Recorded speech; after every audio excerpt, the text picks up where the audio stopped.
Hi, Matt the Mortgage Guy here, recording a quick video today to talk about real estate investing for beginners. 3 easy ways to get started.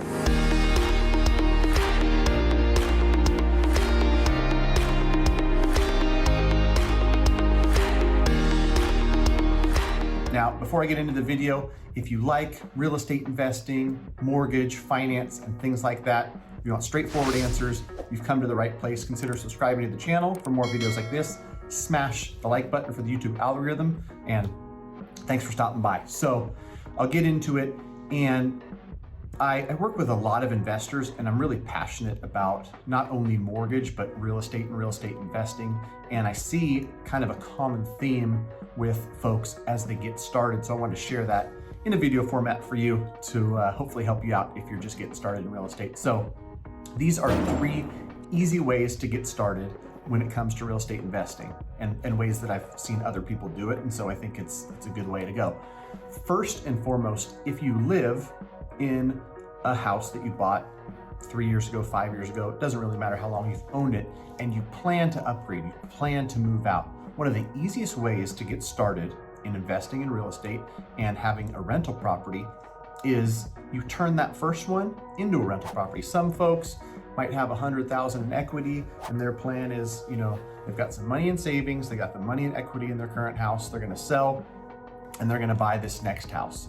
I would say, even if it means that you can't buy as big of a house when you upgrade this house, or you move to a different neighborhood for different schools or closer to work or whatever it is, if you can do it and still hold on to your old house, that's a great way to get started in real estate investing. Not only do you get to keep those terms that you have on that first mortgage, which are great owner-occupied terms, but you know that neighborhood, you know that house.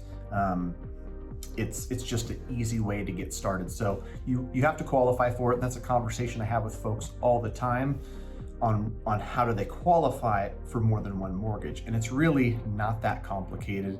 Your income on one side and the projected rental income from this house you're departing versus new mortgage, that mortgage, all your debts. It's the same debt to income ratio equation. You just have 2 mortgages in the equation where you're keeping the old house. So that's a great way, in my opinion, to get started.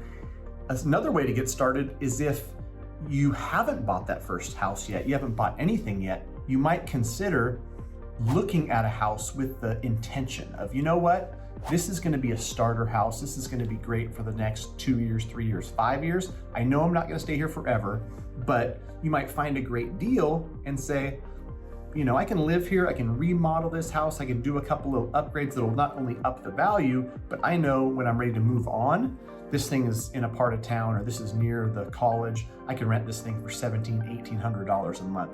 So same idea as the first concept, only in this case, you haven't bought the house yet. You're going to buy it knowing that your first house is hardly ever gonna be your forever home. So buy it knowing that you're gonna eventually upgrade, and you might take other things into consideration besides just looking pretty. You might consider the fact that it's close to a local college. You might consider the fact that there's good schools around, and it's a neighborhood that demands a high amount of rent. So same as scenario 1, except for this time, you don't already own the house. You're gonna buy it with the intention of renting it 3 years, 5 years down the road when you buy the next house. And as part of that game plan, you can say, over the next 3 or 5 years, I wanna save up X number of dollars so that I can buy the next house. And like I talk about in plenty other videos, you don't need 20% on the first one. You sure as heck don't need 20% on the second one.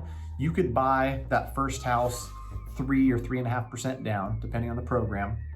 And then you're moving into a new owner-occupied house 3 or 5 years later when you upgrade, better neighborhood, bigger house, whatever it is, and you can use 5% down on a conventional loan there.